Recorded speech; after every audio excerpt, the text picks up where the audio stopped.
So the International Olympic Committee now reportedly inching closer to banning transgender athletes from all female Olympic events. The possible move to protect women's sports comes ahead of the 2028 Los Angeles Summer Olympics.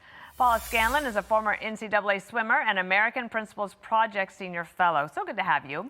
And I want to show you this here from the Times of London.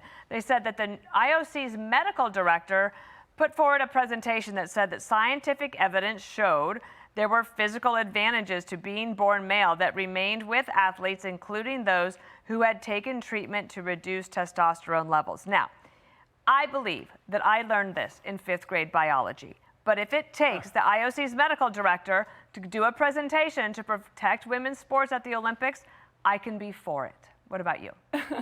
Absolutely. I mean, it's crazy that they had to review all of this scientific evidence to come to this conclusion, something that everyone that's alive already sees firsthand. I mean, I know the difference between man and woman. I'm sure everyone who's alive also does too, because they came from a man and a woman. But you know what? The one thing I will say about the IOC is I'm glad they're finally coming around. Female athletes deserve to be protected at the Olympic level. And this is the first time I've actually seen a female step in and do the right thing. And we're looking at a lot of female leaders in this world and in this country that don't know what a man is and what a woman is. And I'm glad that this IOC president is actually taking the right step herself. Listen to the former IOC president when asked to define a woman.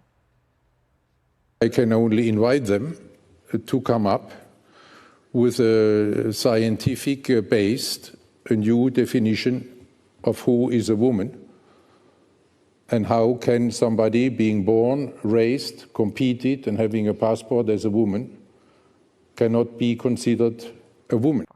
So that was August of 2024. I just saw that on the screen. So I believe this. I could be wrong, but I think if President Trump had not won and if the Olympics were not going to be in Los Angeles, that I don't know if the IOC would have done this. I am glad, as you said, to do it as well. But public opinion has changed on this as well. Here is a Pew poll that shows that 2/3 back trans athletes competing on teams matching same-sex at birth. So you're part of a movement.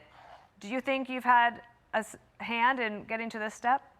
Well, I don't really want to take credit for anything. I think this is really a group effort here. But what I will say is, yes, the majority of people, not just Americans, people worldwide, I mean, on my journey of advocating for men out of women's sports, I've met people from across this world, Canada, New Zealand, UK, to saying that they don't want men in women's sports. And I think this is really something that's global. And you're right, the United States of America gets to host the Olympics in 2028, and I'm sure Trump would not have allowed transgender athletes to compete. So I think that they're definitely trying to get ahead of it. But what I will say is the majority of people agree men do not deserve to play in women's sports. And I'm so grateful that the IOC is finally coming around here and seeing really what the majority of people agree with. I wonder too, Paula, if the IOC making this declaration and this decision will give other organizations, associations that are being challenged in this way, the ability to say, we're going to follow the Olympics model. Absolutely. I mean, that's something that I talked about a lot when I was going through this, is that you're waiting for the adults in the room to do the right thing. Well, the IOC really is the biggest adult in the room, for lack of a better explanation here. And so, yes, absolutely, they will allow other countries' governing bodies to say, yes, we're not going to stand for this. Look what the IOC is doing. And so it definitely sets a really great precedent for all sports, whether it be at the Olympic level or elite level, or even elementary school students who are facing this firsthand across this globe.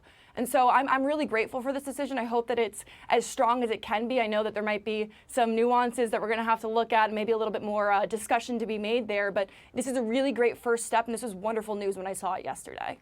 Paula, thanks. Great to have you. Hey, Sean Hannity here. Hey, click here to subscribe to Fox News YouTube page and catch our hottest interviews and most compelling analysis. You will not get it anywhere else.